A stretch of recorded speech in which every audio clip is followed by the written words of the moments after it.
The bar was called the Crater's Edge, which Cameron Wells figured was either ironic or prophetic depending on how drunk you were when you named it. It sat on the rim of an old impact crater on New Horizon, a frontier colony world where humans and a couple dozen alien species had decided to build something that looked like civilization if you squinted, and didn't ask too many questions. The building itself was a converted cargo container that had been welded to 3 other cargo containers, creating a space that was long, narrow, and smelled perpetually of recycled air, spilled alcohol, and the particular musk that Vraxians gave off when they'd been working in the heat all day.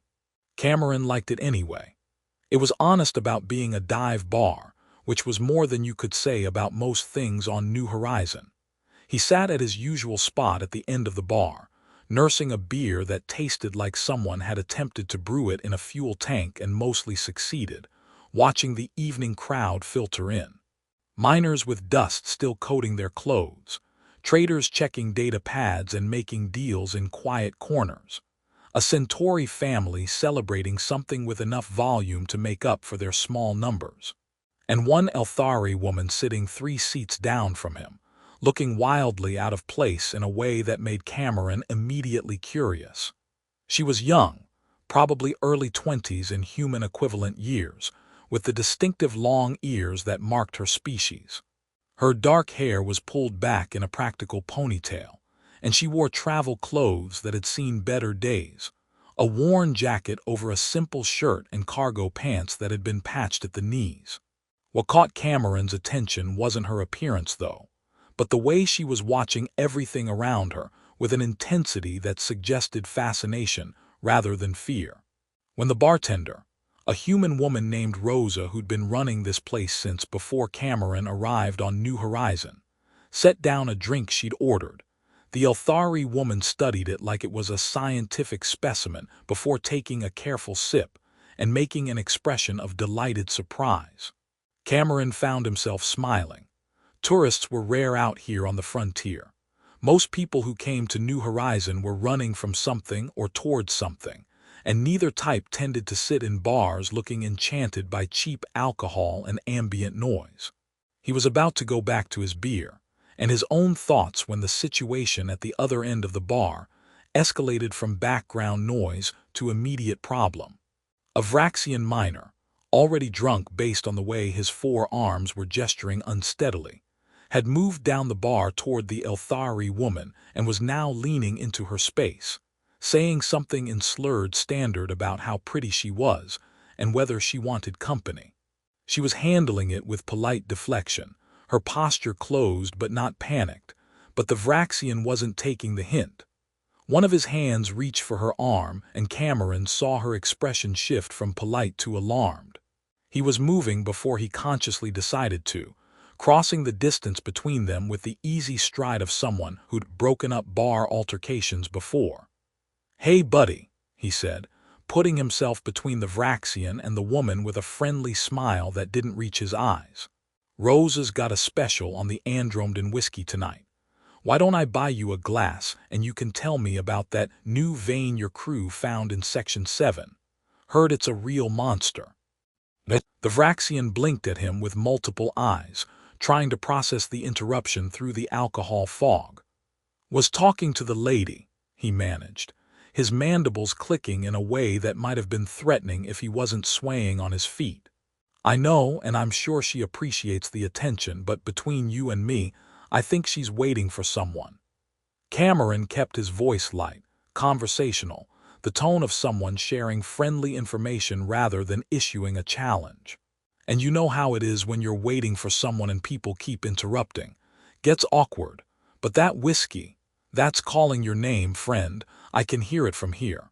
It took another 30 seconds of gentle redirection, but eventually the Vraxian allowed himself to be steered back to his original seat, placated by the promise of free drinks and someone to listen to his mining stories. Cameron signaled Rosa, who rolled her eyes but started pouring, then turned back to check on the Elthari woman. She was watching him with an expression of amused curiosity, her head tilted in a way that made her long ears shift position. "That was very smooth," she said, and her voice had a musical quality that was typical of Elthari but somehow more engaging. You diffused that entire situation without anyone losing face or starting a fight. Impressive. Bar diplomacy, Cameron said with a shrug, reclaiming his seat and his beer. Cheaper than medical bills and better for everyone's evening. You okay? He didn't hurt you or anything. I'm fine. I've dealt with worse than drunk minors. Something flickered in her expression there and gone too quickly for Cameron to interpret. Though I appreciate the intervention, not everyone would bother. Not much of a colony if we don't look out for each other. He extended a hand. Cameron Wells, local cargo pilot and occasional bar diplomat. She looked at his hand for a moment before taking it, her grip firm and confident. Sira, she said. Just the one name, no family designation or planet of origin. Local as of about 3 hours ago. Welcome to New Horizon, Cameron said. It's terrible here, you'll love it. That got a genuine laugh from her, bright and uninhibited in a way that made several people at nearby tables turn to look. That's quite an endorsement. What makes it terrible? Well, the weather's either too hot or too cold depending on which hemisphere you're in. The local government is corrupt in the boring bureaucratic way rather than the interesting criminal way. And the entertainment options consist of this bar, another bar that's somehow worse than this one, and a recreation center that's been under construction for 2 years. He took a drink of his beer. On the plus side, the work is steady if you're not picky. Nobody asks too many questions about your past, and the sunsets are actually spectacular when the dust storms aren't blocking them. That sounds perfect, Sira said, and the strange thing was she seemed to mean it. She was studying him now with that same intense curiosity she'd directed at her drink earlier. You said you're a cargo pilot. What kind of cargo? The legal kind, mostly, Cameron said with a grin. Medical supplies, mining equipment, food shipments to remote settlements, that kind of thing. Nothing exciting, but it pays the bills and I get to fly, which is what I came out here for anyway. You came to the frontier just to fly. Sira leaned forward slightly, genuinely interested. Most people come here running from something or chasing something. Flying seems like an unusual primary motivation. Flying is the something I'm chasing, Cameron said, surprised by his own honesty. Usually he deflected questions about his motivations with jokes or subject changes. Back on Earth, you need licenses and certifications and corporate sponsorships to pilot anything more interesting than a shuttle. Out here, if you own a ship and can prove basic competency, you can fly freight runs across an entire planet and nobody cares about your credentials. It's freedom, I guess, the kind you can't buy in civilized space. Sira nodded slowly, and something in her expression suggested she understood that desire for freedom in a way that went deeper than casual conversation. I like that, she said quietly. Freedom that you earn by being competent rather than freedom that's granted by paperwork. They talked for the next hour, and Cameron found himself enjoying her company more than he'd enjoyed anyone's in the 6 months he'd been on New Horizon. Sira asked intelligent questions about his cargo runs, laughed at his stories about difficult clients and near misses with bad weather, and contributed her own observations about New Horizon based on her 3 hours of experience that were surprisingly insightful. She had a way of looking at things from unexpected angles, finding humor in situations that most people would find merely frustrating.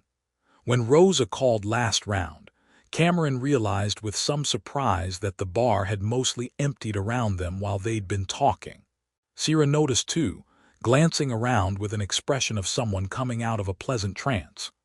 I should find somewhere to stay, she said, standing and stretching in a way that made her jacket ride up slightly, revealing what looked like an expensive piece of tech on her belt that seemed wildly out of place with her worn clothes. She noticed him noticing and tugged the jacket back down with a slight smile. Thank you for the evening, Cameron Wells. This was unexpectedly nice. You said you were local as of 3 hours ago, Cameron said, an idea forming that was probably stupid but felt right anyway. Does that mean you're looking for work? Sierra's expression became carefully neutral. Potentially. Why?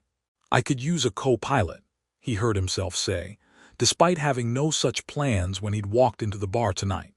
The runs I take are usually solo, but having a second person would let me take on bigger contracts, longer routes. The pay would be split, but there'd be enough to make it worth your while. And you get to see more of the planet than just New Horizon. You're offering me a job based on one conversation in a bar, where I contributed nothing more than questions and comments. Sierra raised an eyebrow, but she was smiling slightly. That seems impulsive. I'm an excellent judge of character, Cameron said, which was absolutely a lie but sounded confident. And you handled that situation with the drunk Vraxian before I intervened with more composure than most people would manage. Plus, and I mean this as a compliment, you seem like someone who's competent at things even if I don't know what those things are yet. That's a lot of faith to put in a stranger, Sierra said, but she wasn't saying no. Welcome to the frontier, Cameron replied. We specialize in ill-advised trust and impulsive decisions. So what do you say, Sierra? Want to see if you're any good at cargo piloting? She studied him for a long moment, and Cameron had the distinct impression he was being evaluated by someone with a lot more experience at reading people than her apparent age suggested. Then she smiled, that same genuine expression that had made him laugh earlier, and extended her hand. I'll try not to crash your ship, she said. That's all I ask, Cameron said, shaking on it and wondering what exactly he'd just gotten himself into. Meet me at Docking Bay 7 tomorrow morning. We've got a delivery run to the mining outpost in the Candor Valley. Should be an easy first flight. See you tomorrow, Captain Wells, Sierra said. And there was something in the way she said it, some edge of amusement or irony that made him think there was a joke he wasn't getting.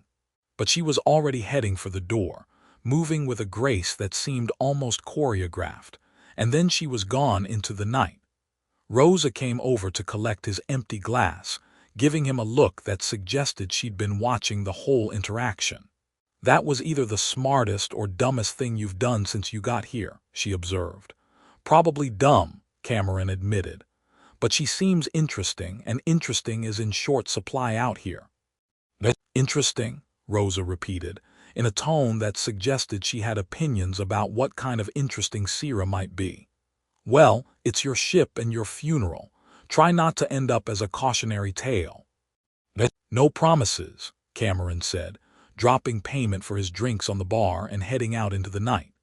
The air outside was cool, the kind of perfect temperature that New Horizon only achieved for a few hours after sunset before swinging back toward extremes.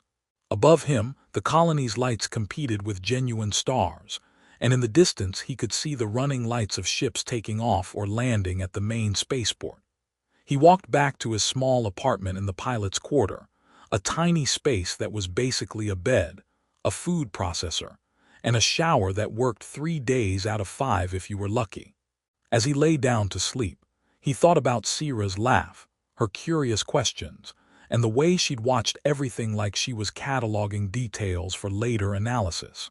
He'd been mostly honest when he told her he was an excellent judge of character. What he hadn't mentioned was that his read on her was complicated. She was running from something, definitely, but there was also a confidence to her that suggested she wasn't running scared so much as running strategic. Like she'd chosen New Horizon deliberately rather than desperately. Well, he'd find out soon enough.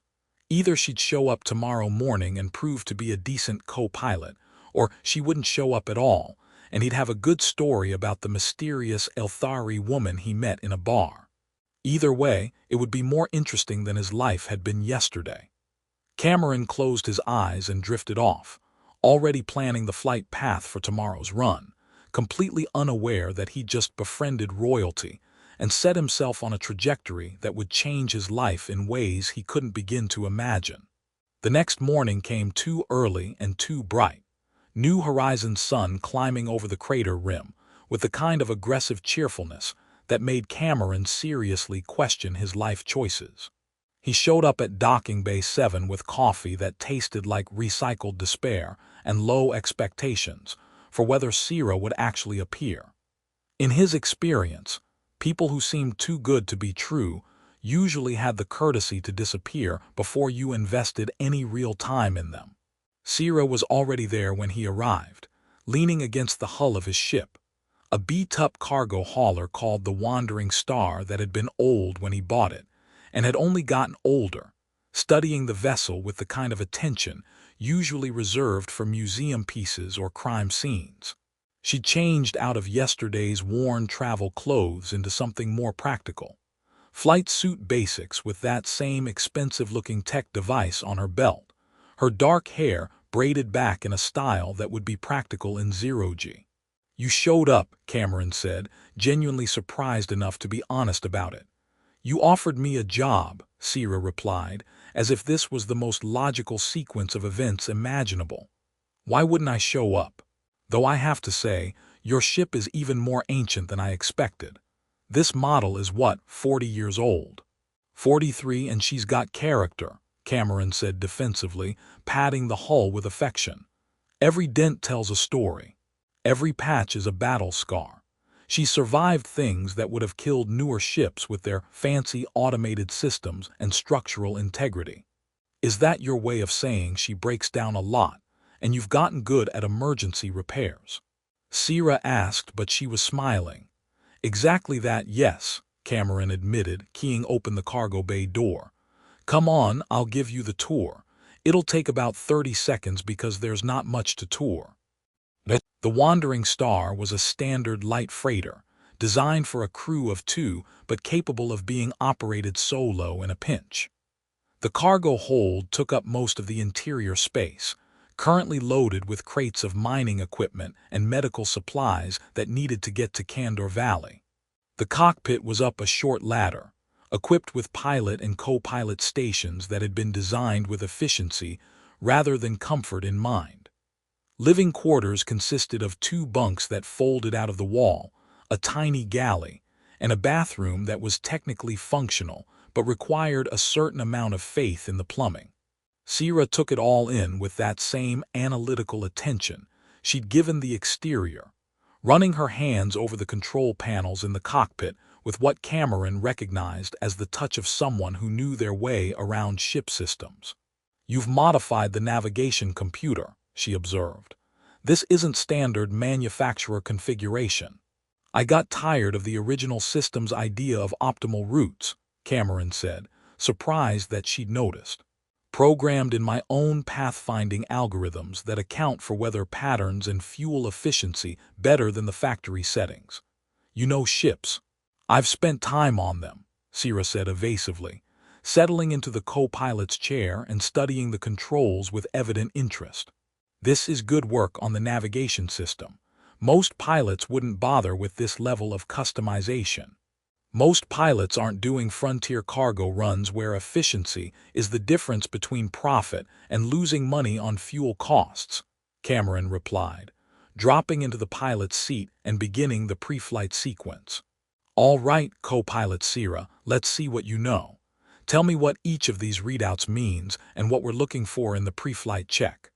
What followed was 15 minutes of Sira demonstrating that she knew significantly more about ship operations than someone with her apparent background should. She identified systems correctly, understood the interdependencies between different components, and even caught a minor fluctuation in the starboard thruster that Cameron had missed. He found himself revising his estimate of her upward with each correct answer and insightful observation. "Okay," he said finally as they completed the pre-flight and requested clearance from the spaceport control tower. "I'm officially impressed. Where did you learn all this?" "Around," Sira said with that same evasive smile. "I've picked up things here and there. You could say I've had access to good teachers." The non-answer was obvious enough that Cameron decided not to push. Everyone on the frontier had secrets. It was part of the unspoken social contract. As long as those secrets didn't involve planning to steal his ship or murder him in his sleep, he could respect her privacy. They lifted off smoothly, the wandering star responding to his commands with the grumpy reliability of a ship that had been properly maintained, despite its age. Cameron set their course for Candor Valley, a flight path that would take them across one of New Horizons' more dramatic landscape features, a mountain range carved by ancient volcanic activity that created updrafts and crosswinds requiring constant attention and adjustment. "This is the interesting part," Cameron said as they approached the mountains. "The automated systems can't handle the wind shear patterns here, so it's all manual flying. Good practice for learning to feel the ship's responses rather than relying on computers." "Sounds fun," Sira said, and the thing was, she actually seemed to mean it. As they hit the first turbulent patch and the ship bucked slightly, she laughed with what sounded like genuine delight. "Oh, this is significantly more exciting than I expected." Cameron found himself grinning as he worked the controls, occasionally asking questions about why he made specific choices, and her questions were smart enough that answering them made him think more carefully about his own instincts. "Here," he said impulsively, once they were through the worst of it and had a relatively stable stretch ahead. "You take the controls. Let's see how you do." Sira's hands moved to the control yoke without hesitation, her touch confident. For the next 20 minutes, Cameron watched her fly his ship, making corrections when necessary but increasingly just observing. She was good, really good, with the kind of natural feel for the ship's responses that usually took years to develop. When they hit another patch of turbulence, she handled it smoothly, adjusting their vector and altitude with the efficiency of someone who'd done this before despite claiming minimal experience. "You're a natural," Cameron said, genuinely impressed. "Or you've been lying about your flight experience, which, fair enough given that everyone lies about something." "Let's go with natural," Sira said, not taking her eyes off the flight path. "I've always been good at picking up new skills quickly. It's a useful trait." They completed the delivery run to Candor Valley without incident, the mining outpost's dockmaster logging their cargo and transferring payment, with the kind of efficient boredom that suggested this was the highlight of his day. Cameron let Sira handle the paperwork while he supervised the unloading, and she managed the administrative side with the same unexpected competence she'd shown with everything else. On the flight back to New Horizon, with the setting sun painting the mountains in shades of orange and red that almost justified the planet's reputation for spectacular views, Cameron found himself more relaxed than he'd been in months. Sira was easy to be around, quick to laugh at his jokes, and contributing her own observations that ranged from insightful to absurd. She asked about his life before the frontier with genuine curiosity, but didn't push when he kept his answers vague, and she deflected his questions about her past with such obvious skill that he started treating it like a game. How much could he learn from what she didn't say? "So," he said as they entered New Horizons' approach pattern, "verdict on your first day as a cargo pilot. Still interested in the job, or are you going to disappear back into whatever mysterious circumstances brought you here?" Sira was quiet for a moment, watching the colony's lights spread out below them as evening settled over the crater. "I'm interested," she said finally. "This was good, better than good actually. I enjoyed it. Even the part where I made you handle customs documentation. Especially that part. There's something satisfying about bureaucracy done correctly." She shot him a smile that suggested she was being at least partly sarcastic. "When's the next run?" "Day after tomorrow," Cameron said, bringing them in for landing with the practiced ease of someone who'd made this approach hundreds of times. "Medical supplies to a settlement on the northern continent. 3-day round trip with an overnight stay because the settlement doesn't have night landing capabilities. You still in?" "I'm in," Sira said, and then added with that same mysterious edge of humor, "You have no idea who I am, Cameron Wells. But I think I'm going to enjoy you finding out." Cameron laughed, assuming she was being dramatic or making some kind of joke he didn't get. "Mysterious past, got it. As long as that mysterious past doesn't involve people showing up to kill me or steal my ship, we'll get along fine." Something flickered in Sierra's expression, too quick for him to read. "I'll do my best to keep any people showing up to kill you to a minimum," she said lightly. They secured the wandering star and headed back toward the colony proper, and Cameron found himself looking forward to the next run with an enthusiasm that had been missing from his work lately.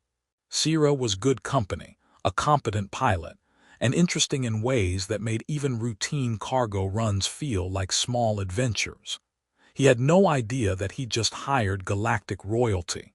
No idea that the mysterious past she was deflecting questions about included assassination attempts, political conspiracies, and a destiny that involved potentially reshaping the balance of power across multiple star systems. No idea that people showing up to kill wasn't a hypothetical but a very real threat that she was actively evading. All he knew was that he'd met someone interesting, offered her a job on impulse, and she'd turned out to be exactly the kind of competent, engaging person that made frontier life less lonely. For now, that was enough. The sun set completely as they walked through the colony, and above them the stars came out in full force, undiminished by the lights below. Somewhere out there, political forces were moving, searching for a missing princess who'd vanished months ago and left behind only confusion and carefully planted false trails. But here on New Horizon she was just Sierra, co-pilot, quick learner, and someone who laughed at Cameron's terrible jokes. For both of them, it was exactly what they needed. 3 weeks turned into 3 months, and Cameron had to admit that hiring Sierra was the best impulsive decision he'd made since buying the Wandering Star. She was an exceptional co-pilot, quick to learn the quirks of his aging ship and bringing skills to the partnership that he hadn't even known he needed. Her ability to talk them out of trouble was particularly valuable. There'd been 2 encounters with opportunistic pirates who decided an old cargo hauler looked like an easy target. And both times Sierra had negotiated their way clear, using a combination of confidence, strategic information dropping, and what Cameron could only describe as aristocratic intimidation that seemed wildly at odds with her worn travel clothes and claimed background. "How did you do that?" he'd asked after the second incident, when she'd convinced a pirate captain that attacking them would bring down heat from some trade organization Cameron had never heard of, but the pirate clearly had. "You sounded like you were speaking from experience with political leverage, not making stuff up." "I read a lot," Sierra had said with a shrug and that mysterious smile. "You pick up how power works if you pay attention to the patterns." It was deflections like that one that made Cameron increasingly certain that Sierra's background was significantly more complicated than she let on. She knew too much about galactic politics for a random traveler. Her reflexes were too good. He'd seen her catch a falling crate that would have crushed his foot with speed that shouldn't have been possible. She had technology on her belt that was military grade or better, though she never used it when he was watching directly. And sometimes, when she thought he wasn't paying attention, she'd get a distant look that suggested she was worried about something much bigger than cargo manifests and fuel costs. But she was also fun. She laughed easily at his terrible jokes, engaged in playful arguments about the best routes through difficult terrain, and had a gift for finding humor in the tedious parts of their work. On the long flights between settlements, they talked about everything and nothing. He told her about growing up on Earth in a family that expected him to become a lawyer or doctor, about the moment he'd first flown a shuttle and realized he'd rather be poor and flying than wealthy and grounded. She told him carefully edited stories about places she'd been and things she'd seen, always vague on details but vivid enough to make him wish he could see them too. Their 4th month together brought what should have been a routine run to a settlement called Broken Ridge, a mining community on the edge of New Horizons Badlands. The cargo was standard: food supplies, replacement parts for mining equipment, some personal packages for the residents. Nothing complicated, nothing valuable enough to attract attention. They'd made the run twice before without incident. Cameron should have known better than to trust routine. They were on final approach to Broken Ridge's landing pad when Sierra went rigid in the co-pilot seat, her attention fixed on the settlement below, with an intensity that made alarms go off in Cameron's head. "Something's wrong," she said quietly. "What do you mean wrong?" Cameron asked, scanning the instruments for any anomalies but finding nothing. "Everything looks normal from up here. There are 3 ships on the landing pad that shouldn't be there. Military grade, but with registration transponders that identify them as civilian transport." Sierra's voice had changed, becoming clipped and analytical. "And the settlement's communications array is transmitting on a frequency that's being jammed locally but broadcasting on a secondary channel. Someone's signaling." Cameron blinked at her. "How can you possibly know any of that from this distance? Our sensors aren't that good."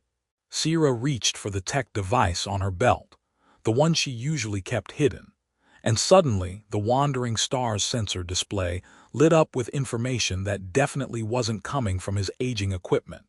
Ship classifications, communication intercepts, even thermal imaging showing personnel distribution in the settlement below.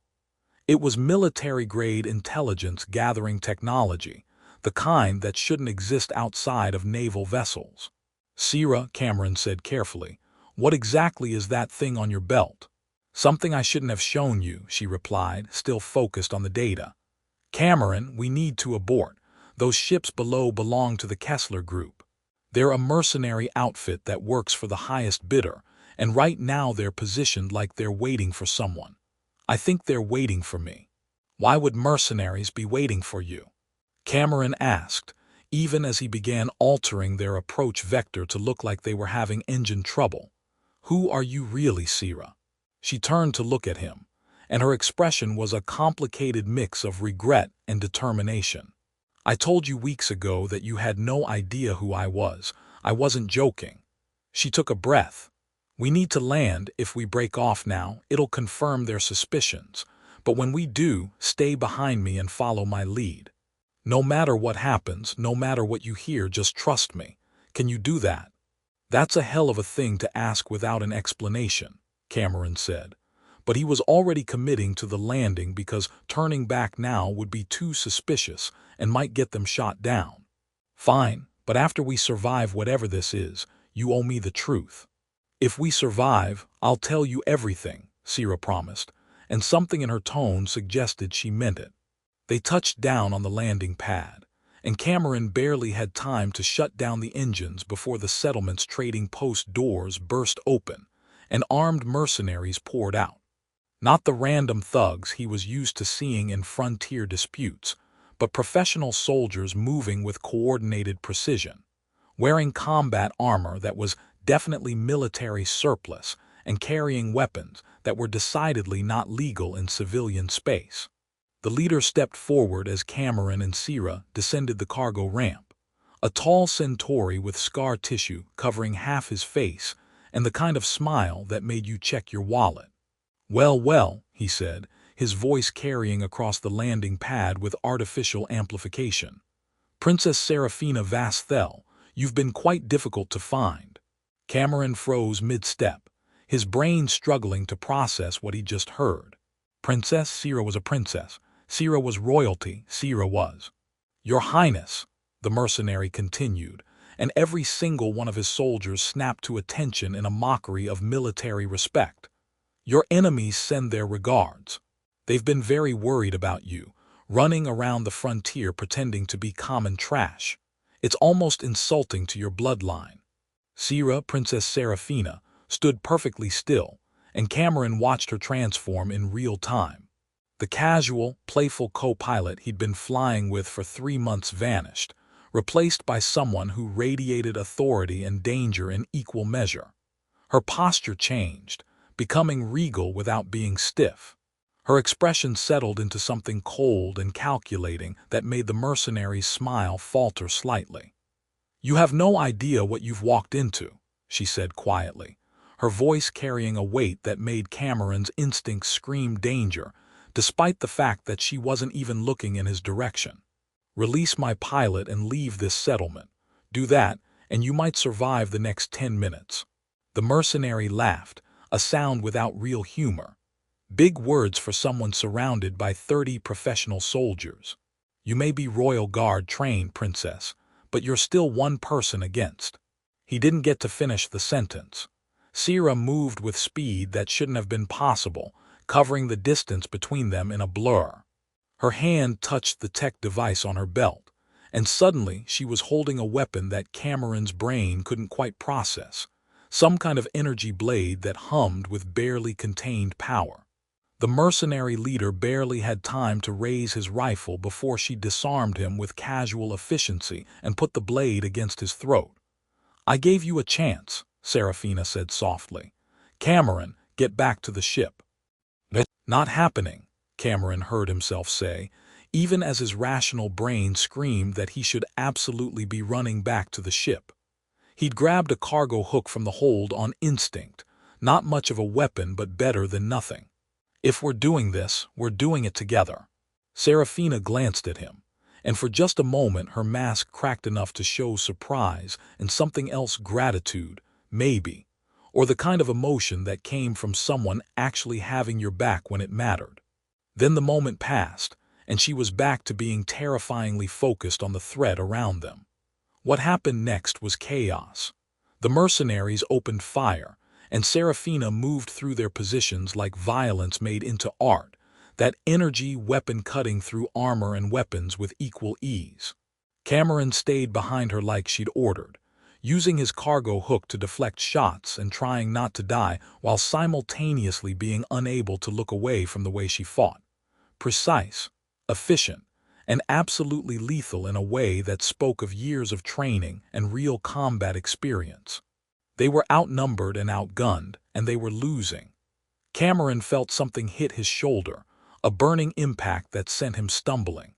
He managed to stay on his feet through sheer stubbornness, but his vision was going gray around the edges, and his left arm wasn't responding properly. Bleeding out, his brain supplied helpfully. "You're bleeding out." He saw Serafina dispatch 2 more mercenaries, then turn and see him falling. Her expression shifted from focused to horrified, and she touched something on her belt, that tech device again, and suddenly the air was filled with a piercing signal that made Cameron's ears ring even through the blood loss and shock. "Security detail responding," a voice said from nowhere and everywhere. "Extraction in 30 seconds, Your Highness." The mercenaries realized too late that they'd made a catastrophic error.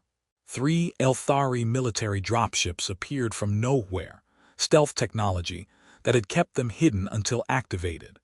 And suddenly, the landing pad was full of Royal Guard soldiers wearing armor that made the mercenaries' equipment look like children's toys. The fight, such as it was, lasted maybe 20 seconds before the remaining mercenaries were either dead or surrendering. Cameron hit the ground hard, his vision narrowing to a tunnel. He saw Serafina running toward him, saw her drop to her knees beside him with her face showing more emotion than he'd ever seen, heard her shouting for a medic in a voice that cracked with something that sounded like fear or grief or both.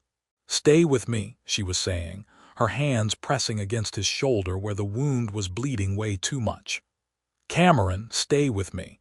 You don't get to die protecting someone you didn't know was royalty. That's not how this works."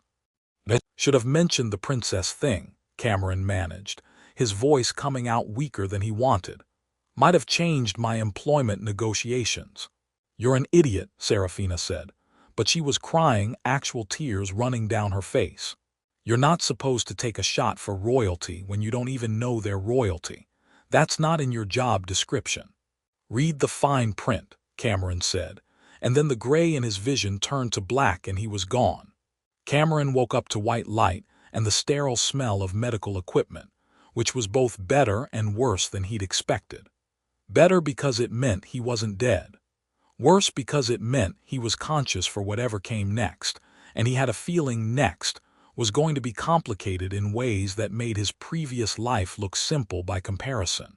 "He's awake," a voice said from somewhere to his left, clinical and detached in the way that medical personnel everywhere seemed to perfect.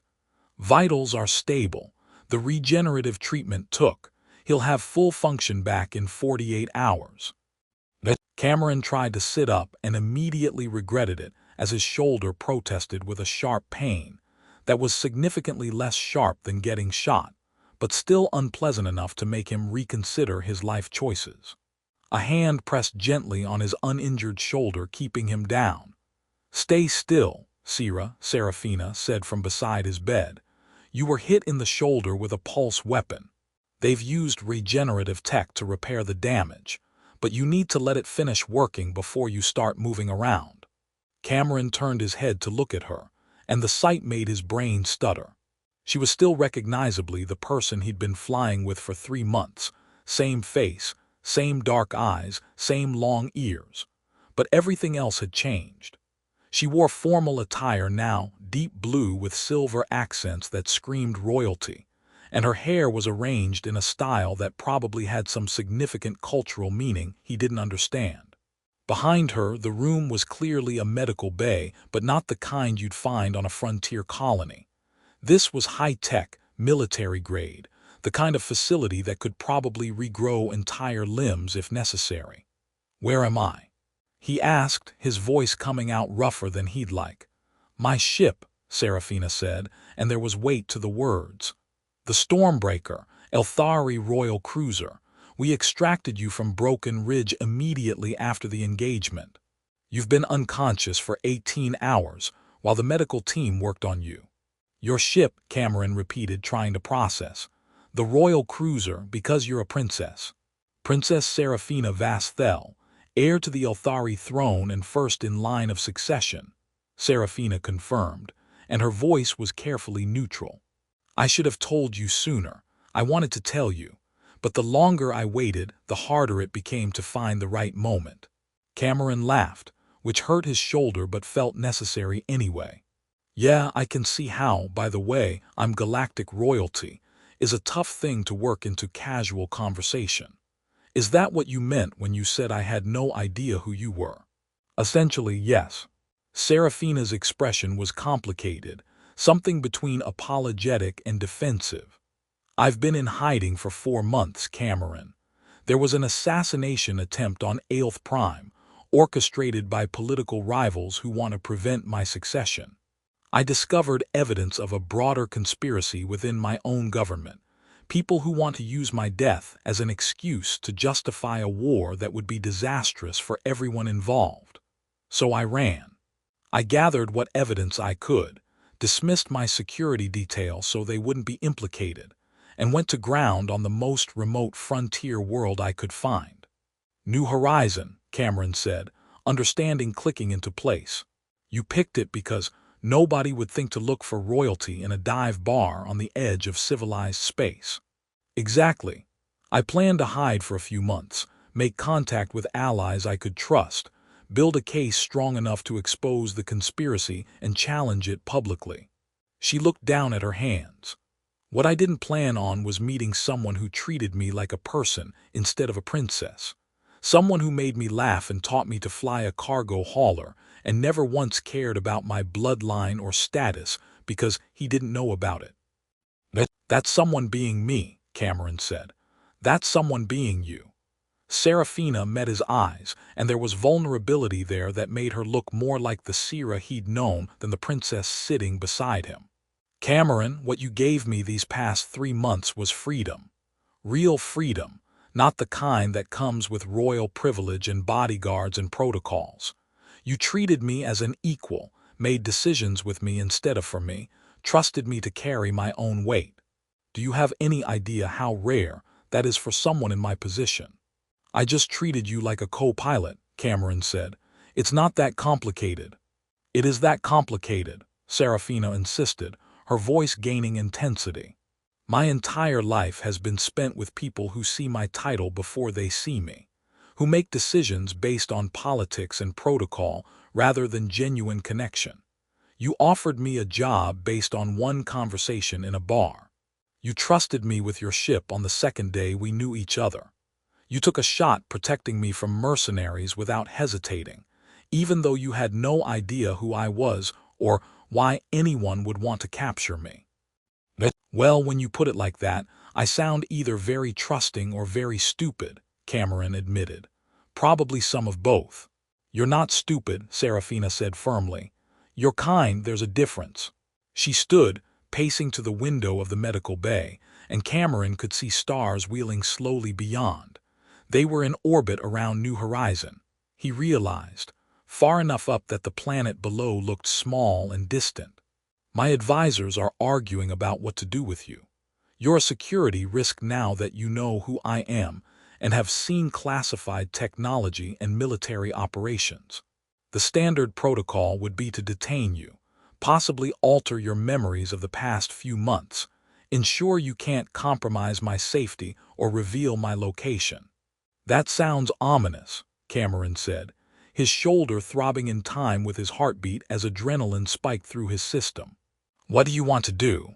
Serafina turned back to face him, and her expression was resolved in a way that suggested she'd already made a decision, and her advisors weren't going to like it. I want to offer you a choice. You can return to New Horizon with generous compensation for your trouble, no memories altered, free to resume your life as a cargo pilot. Or, she paused, or you can join me. Become part of my inner circle, help me fight the conspiracy that's trying to kill me and start a war. It would be dangerous, complicated, and almost certainly nothing like the simple life you came to the frontier to find.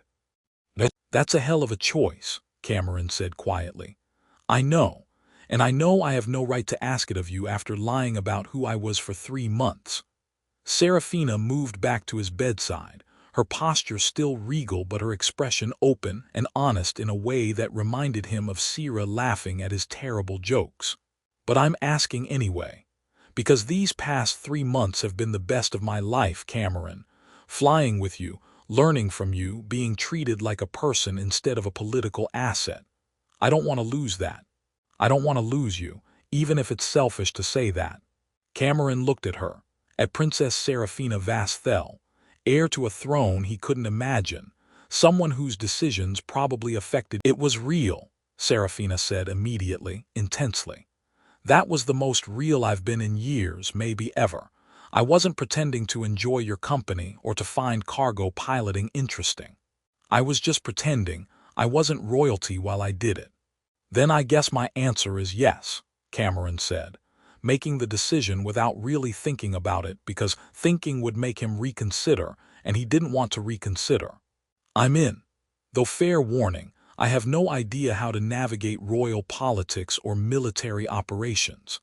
I'm just a cargo pilot who's decent at flying and apparently terrible at recognizing when he's hired galactic royalty. The smile that broke across Serafina's face was pure sunshine, transforming her from intimidating princess into someone radiant with joy. You're not just a cargo pilot, she said. You're my friend. And I've learned that's worth more than all the royal protocol and political maneuvering in the galaxy. Does this mean I get a better ship? Cameron asked, because humor was how he processed stress, and this whole situation was extremely stressful. No offense to the wandering star, but if I'm going to be flying with royalty, maybe we could upgrade to something that doesn't require emergency repairs every other week. Serafina laughed, that same genuine sound he'd first heard in the crater's edge, and the sound made something warm bloom in Cameron's chest despite the pain from his injured shoulder. I'll see what I can arrange. Though I was actually getting fond of your ancient cargo hauler. She has character. You're the only person I've ever met who used character as a compliment for a ship that's held together with spare parts and desperate hope, Cameron said. I'm royalty. We're taught to find diplomatic ways to describe disaster scenarios. She was grinning now, relaxed in a way that made her look years younger. Then her expression became more serious. Cameron, I need you to understand what you're agreeing to. Going back to Aelth Prime, challenging the conspiracy, exposing the people who want me dead. It's going to be dangerous in ways that make mercenaries on Broken Ridge look like a minor inconvenience. I could very well die in the process, and if you're with me, you could die too. Noted, Cameron said, but here's the thing, Your Highness. Serafina, she interrupted, or Sira, please. I've spent 3 months being just Sira with you, and I'd like to keep that. Here's the thing, Sira, Cameron amended. I came to the frontier looking for freedom to fly and a life uncomplicated by bureaucracy and expectations. What I found was 3 months of the best flying I've ever done, with a co-pilot who made me laugh and challenged me, and made me remember why I loved this work in the first place. If that co-pilot happens to also be a princess who needs help overthrowing a conspiracy and preventing a war, well, that's definitely more complicated than I planned for. But it's also more important than hauling mining equipment and medical supplies. You're sure? Serafina asked, and there was hope in her voice mixed with uncertainty. I'm sure, Cameron said, and found that he meant it. Though I'm going to need you to explain the whole royal succession thing and galactic politics at some point, because I'm flying blind here on what any of this actually means. I can do that, Serafina promised. We have about 3 weeks of flight time before we reach Aelth Prime. Plenty of time for crash courses in royal protocol, political maneuvering, and how to survive being part of an entourage that includes people who have been trained to kill since childhood. That last part sounds encouraging, Cameron said dryly. Nothing says welcome to the team like being surrounded by professional killers. They'll like you, Serafina assured him. You took a shot for me without hesitation. That's the kind of loyalty they respect. I took a shot for my co-pilot and friend, Cameron corrected. The princess thing was a surprise, but it didn't really factor into the decision-making process when someone was shooting at us. Serafina's expression softened into something that looked almost vulnerable. That's what I mean. You protected me because we were friends, because it was the right thing to do, not because of my title or status or political importance. That kind of authenticity is rare in royal circles. It's precious.